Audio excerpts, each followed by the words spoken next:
full moon rises over Transylvania with Subspecies, the latest horror offering from Full Moon Entertainment.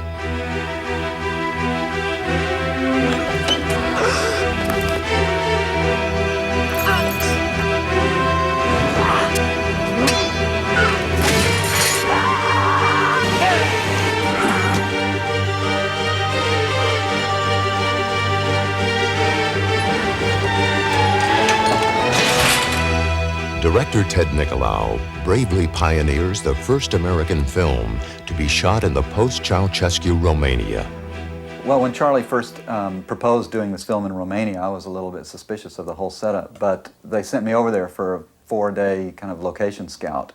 And meeting the people that I'd be working with, Vlad and Juana and Lucian, the art director, and seeing the locations that we would have access to, the ruins in Transylvania and just the beautiful, magical forests that we could have free reign in shooting at.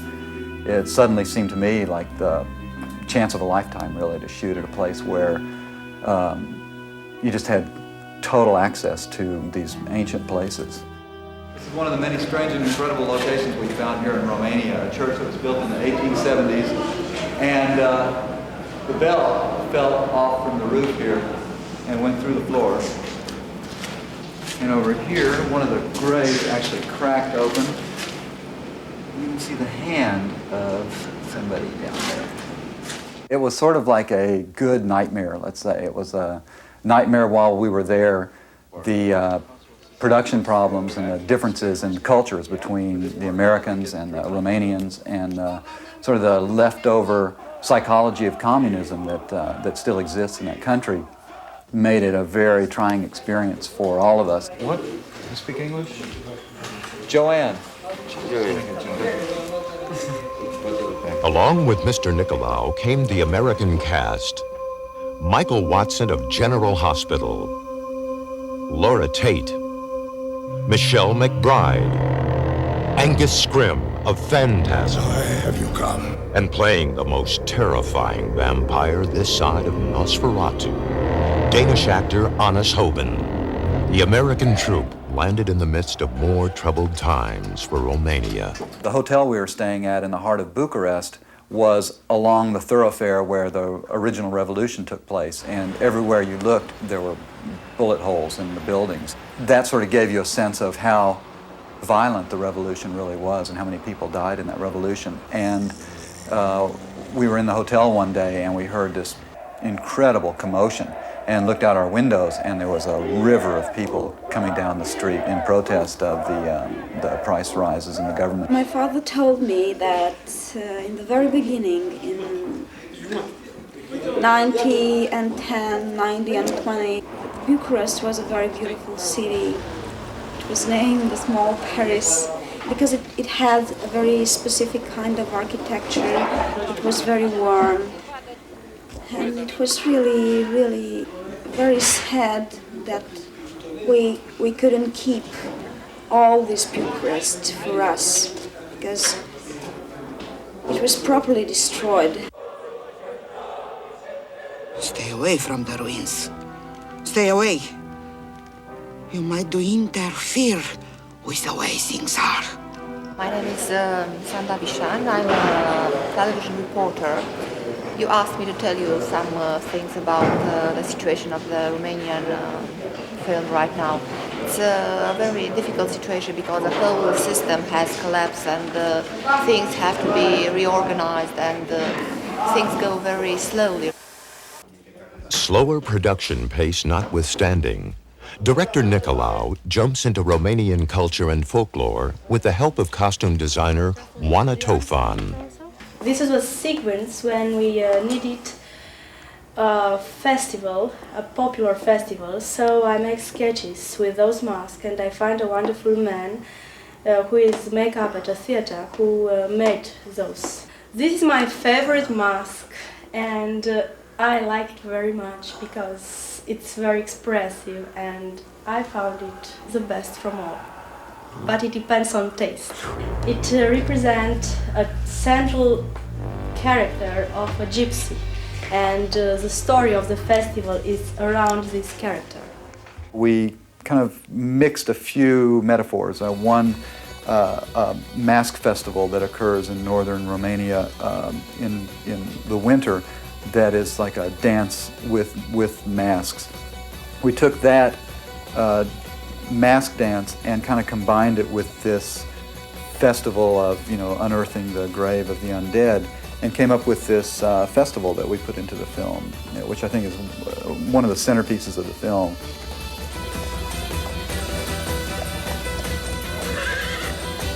The smallest stars of the film, the subspecies, proved to be the biggest problems for production. We shot some subspecies, men in rubber suits, in Romania.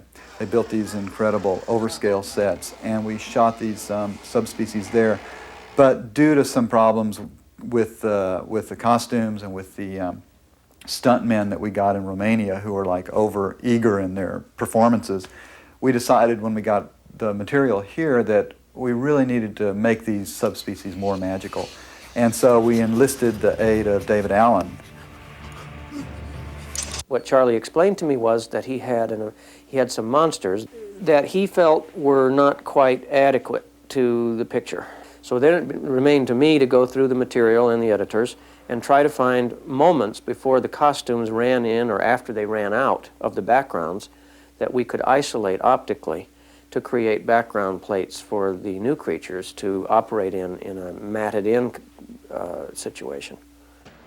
The stop-motion animation puppets and the rod puppets are both composed of natural foam rubber and have similar skeletal systems. The only difference being that the skeletal structure of the stop-motion puppet has tension in the joints, while the rod puppet is loose and flexible.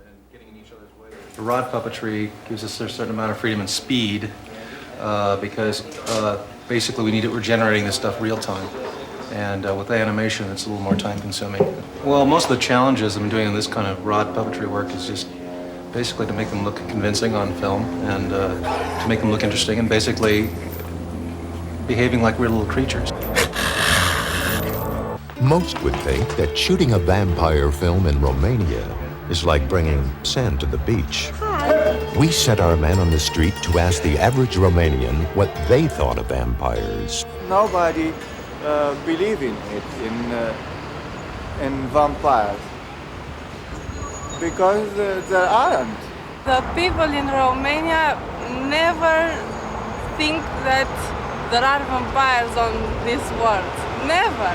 Only America thinks that in Romania exist vampires. Here, we doesn't see them.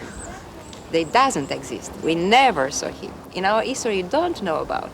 We don't think that your books which speak about Dracula, they are real, because for us, for Romania, Dracula was a very great king, a very great king. Vampire? What is this? Dracula's story is a story invented by a stupid American for children, not for grown-ups, and is not light to the history of our country and of our people. Is a stupid story. Is not for intelligent people. In the vampires of communism, maybe. And as much of a nightmare as a lot of our production was, and as incredibly difficult as it was for us as Americans coming into a situation where there were so little resources to work with, and trying to make a film that involved a lot of special effects and a lot of mechanical effects in a place where they don't really understand mechanical effects as we know it.